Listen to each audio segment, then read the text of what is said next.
Assalamualaikum warahmatullahi wabarakatuh. Selamat sore kepada hadirin semua, teman-teman yang telah menghadiri seminar kita pada sore hari ini. Sebelumnya, perkenalkan nama saya Abdul Latif. Saya adalah mahasiswa di Universitas Negeri Padang, jurusan Pendidikan Ekonomi. Pada seminar kali ini, kita akan membahas tentang rencana tarif naik ke kawasan Borobudur yang meningkat menjadi 750.000 yang akhirnya ditunda.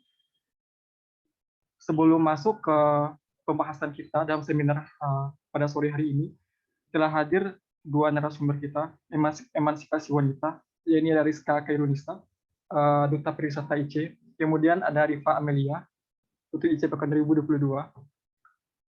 Sebelumnya saya ingin menggambarkan tentang progres wacana pemerintah ini yang telah dilakukan sebelumnya, yaitu pada tanggal 3 Juni 2022 bahwa pemerintah itu melalui Kementerian Hukum dan HAM mengatakan bahwa untuk masuk ke kawasan Candi Borobudur, harga tiket atau tarifnya itu naik menjadi 750.000.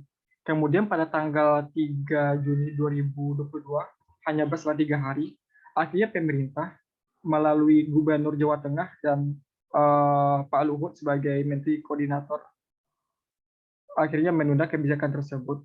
Nah, bagaimana sih awal mulanya wacana ini terjadi? Untuk itu, mari kita bahas melalui diskusi ini. Untuk kesediaannya kepada Rizka Karnesa, silakan. Baik, terima kasih. Menurut artikel yang saya baca, ini alasan pemerintah kenapa tiket Candi Borobudur bakal naik. Pemerintah melalui Menteri Koordinator Bidang Kemaritiman dan Investasi, Menko Maritim, Luhut Binsar Panjaitan menyatakan bahwa pihaknya akan menaikkan harga tiket masuk ke Candi Borobudur. Kenaikan harga tiket Candi Borobudur itu naik untuk turis lokal maupun turis asing. Juru bicara Menko Maritim dan Investasi, Jody Mahardi, beralasan bahwa kenaikan tarif yang direncanakan sejatinya berdasarkan pada kondisi Candi Borobudur saat ini. Tarif yang direncanakan, seperti yang digambarkan, dilakukan dengan dasar karena kondisi candi yang sudah mengalami pelapukan. Terang dia, Minggu 5 Juni 2022.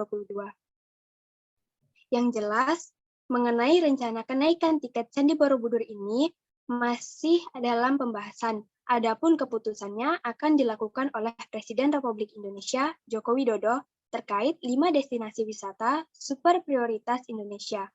Terima kasih. Oke, terima kasih Rizka. Berarti kenaikan dari tarif masuknya ke Candi Borobudur ini bukan tanpa alasan ya. Karena pemerintah itu khawatir bahwa situs ini sudah masuk ke dalam 7 keajaiban dunia dan harus dilindungi. Kemudian bagaimana sih tanggapan si Rifa Amelia sebagai pegiat sosial media tentang rencana naiknya tarif ini? Kepada Rifa, silakan. Dari kenaikan tersebut dapat saya berikan pendapat, yaitu terjadinya pro dan kontra dari masyarakat terhadap kenaikan harga tarif tiket masuk ke Candi Borobudur ini.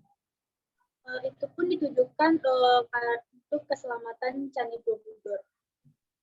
Dari yang saya baca, yaitu naiknya Candi Borobudur, naiknya harga tarif tiket ini menyebabkan terjadinya pro dan kontra. Salah satunya dari segi biaya atau mahalnya tiket masuk ke Candi Borobudur. Itu menunjukkan, misalkan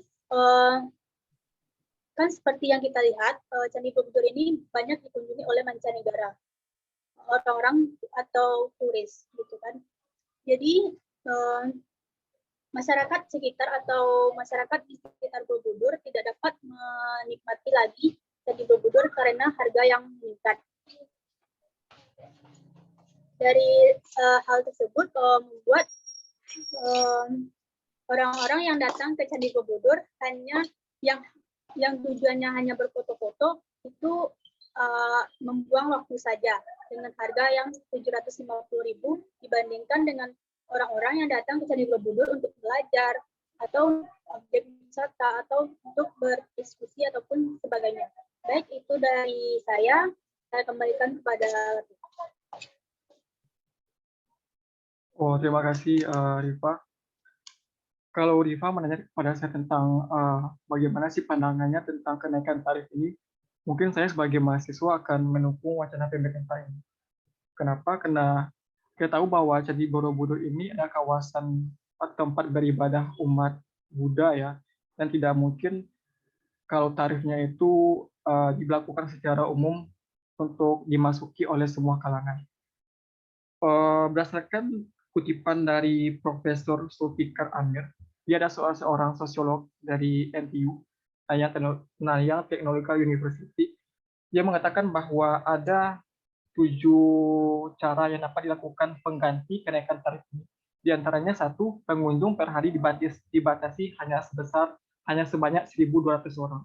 Yang kedua, tiap jam maksimal itu hanya untuk 100 orang. Yang ketiga, jam operasional itu dibatasi dari jam 6 pagi sampai jam 6 siang. Kemudian untuk 100 orang per jam itu ada beberapa tiket yang dibagi. Ada 10 golden ticket dan 90 silver ticket. Kemudian golden ticket itu harganya 500.000 wisatawan lokal, kemudian untuk 100 USD untuk wisatawan mancanegara. Mengingat tentang kenaikan tarif yang sangat cepat ya, kalau kita belajar tentang sosiologi bahwa perubahan yang cepat ini akan menyebabkan konflik.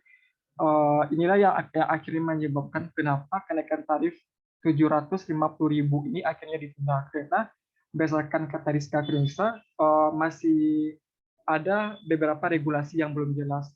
Dan kata Riva, belum adanya sosialisasi kepada masyarakat naiknya ke kawasan Candi Borobudur atau ke Candi Borobudurnya. Seperti itu. Oke, terima kasih. Itu saja pembahasan kita pada sore ini. Semoga teman-teman yang menghadiri seminar ini dapat menambah wawasan baru tentang isu yang terjadi pada saat ini. Terima kasih.